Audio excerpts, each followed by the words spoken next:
Welcome back to the Decentral channel. Today, we're diving into something really exciting: how to build your very own BitChimney. If you're someone who loves DIY projects or wants to save on costs while mining Bitcoin, then this video is for you.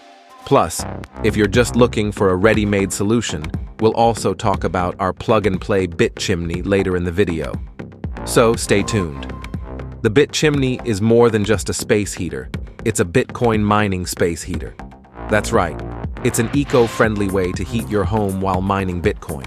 And the best part? You can build your own or grab a plug-and-play version from our store. Let's get started with the DIY route. Most Antminer units come with 3 hash boards and 1 control board.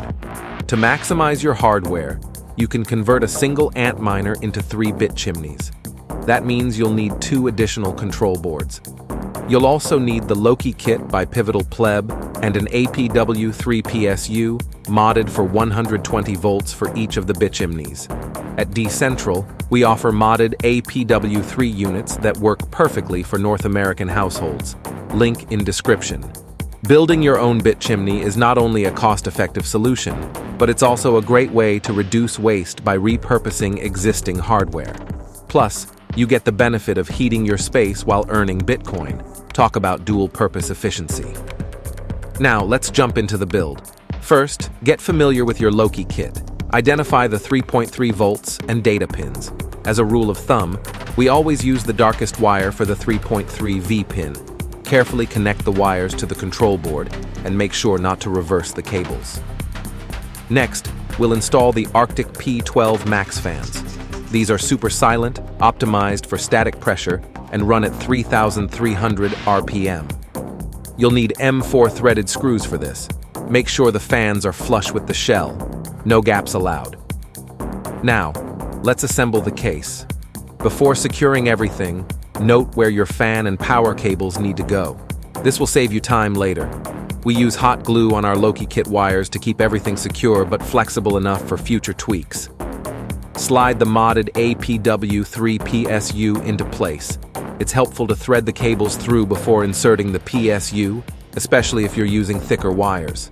Next, insert the hashboard. We're using an Antminer S19K Pro hashboard here, but most 19 series hashboards will work. Make sure everything is properly aligned. Let's install the control board now. Remember, don't over-tighten the screws. Also, don't forget to install the control board cover, which we missed shooting this. Want Wi-Fi on your BitChimney? Here's how to install a Vonets WiFi adapter. We modded ours to pull power directly from the unit so you won't have any messy wires.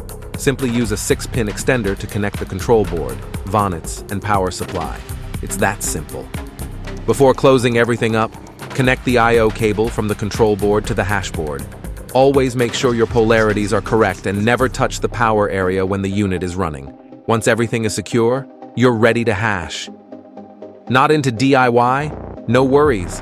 Decentral has you covered with our plug-and-play BitChimney. It's pre-assembled, Wi-Fi enabled, and ready to mine out of the box.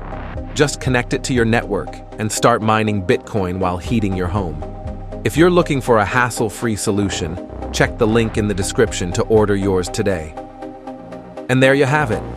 Whether you're building your own BitChimney or opting for our plug-and-play version, it's never been easier to combine home heating with Bitcoin mining. Be sure to like, subscribe, and hit the notification bell to stay updated on more exciting projects from Decentral. Ready to build or buy? Visit our store today for Loki Kits, modded APW3 PSUs, and our plug-and-play BitChimney. We also have DIY accessories like the Vonets WiFi adapter and more. Don't miss out. Click the link in the description and start mining smarter today. Subscribe button on the left. Check out our other videos on modding APW3 PSUs and other DIY projects.